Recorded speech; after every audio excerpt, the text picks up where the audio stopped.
il y a 2 jours, mardi, Frédéric, bonjour, Ouais. c'était une journée mondiale et donc de mobilisation autour de la contraception. Aujourd'hui, c'est une journée de mobilisation pour les droits des femmes à l'avortement. Exactement. C'était l'occasion de revenir sur l'IVG parce qu'on dit IVG parce que maintenant on est habitué, mais ça a mis du temps. Oui, oui, c'est ça, comme la contraception d'ailleurs. Ouais. Alors pour ce qui est de l'IVG aujourd'hui, il y aura des manifestations un peu partout en France. Je vous mettrai l'adresse du site web sur mon Facebook parce qu'elle est très longue.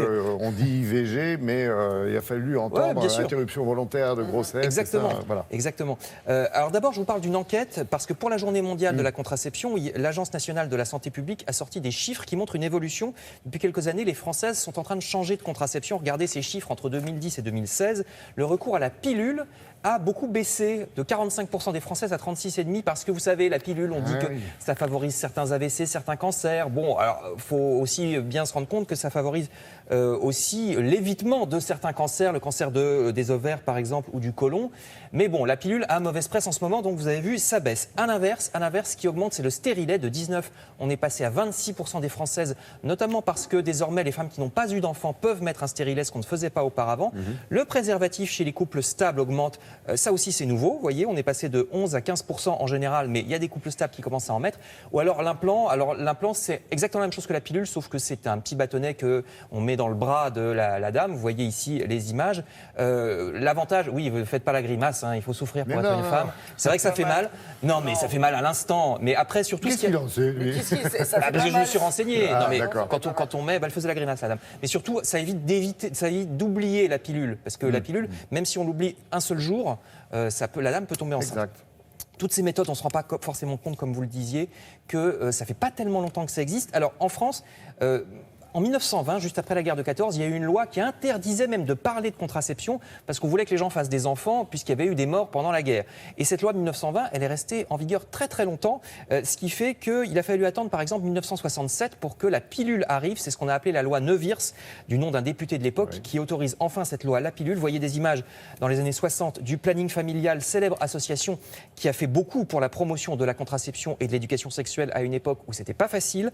La pilule existait déjà depuis une dizaine d'années dans les pays anglo-saxons, mais nous sommes coincés en France, en tout cas à cette époque-là, et on avait peur que les Français se roulent dans le stupre et le sexe si jamais les femmes ne risquaient plus d'avoir des grossesses non désirées. Donc la pilule est quand même arrivée en 67, et puis tout ce mouvement a débouché quelques années plus tard sur l'interruption volontaire de grossesse, la loi qui autorise l'avortement, bien sûr, célèbres images de Simone Veil en 74.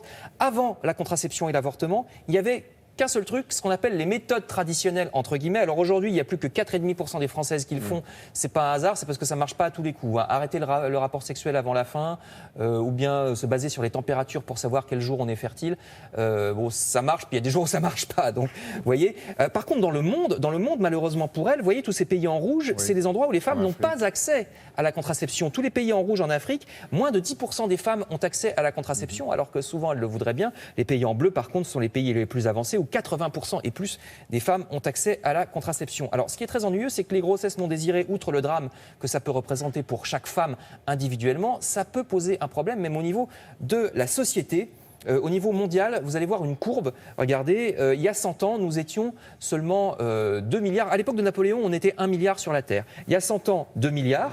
Et puis, vous voyez, actuellement, on est dans la courbe bleue, on est au milieu, donc c'est en train de décoller. On est à peu près à 7 milliards d'habitants sur la Terre aujourd'hui. Et ensuite, bon, il y a des estimations. La courbe verte, c'est au mieux. La courbe jaune, c'est ce qui est le plus probable. Et puis, la courbe rouge, là, c'est le pire. Ça veut dire qu'à la fin du siècle, on serait 15 milliards d'habitants sur la Terre, ce qui serait une catastrophe parce qu'on a déjà du mal à nourrir tout le monde. Aujourd'hui, les villes sont surpeuplées sur beaucoup de continents. Ici, vous voyez, c'est en Chine, mais c'est pareil aussi en Inde. L'Inde est surpeuplée.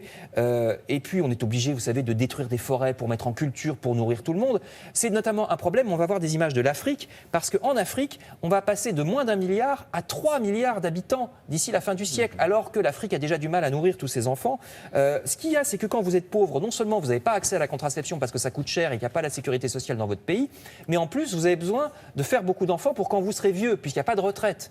Donc c'est un peu un cercle vicieux. Oui, c'est la structure familiale là-bas, classique, traditionnelle. Et si effectivement il y a 3 milliards d'Africains dans un siècle, ça sera encore plus un problème de nourrir tout le monde qu'aujourd'hui. Bon, d'où l'importance de la contraception. On est quand même parti de la pilule qui avait du mal à passer. Et effectivement, il y a des chiffres qu'on a du mal et qu'on aura du mal à digérer. Merci Frédéric pour cet éclairage ce matin.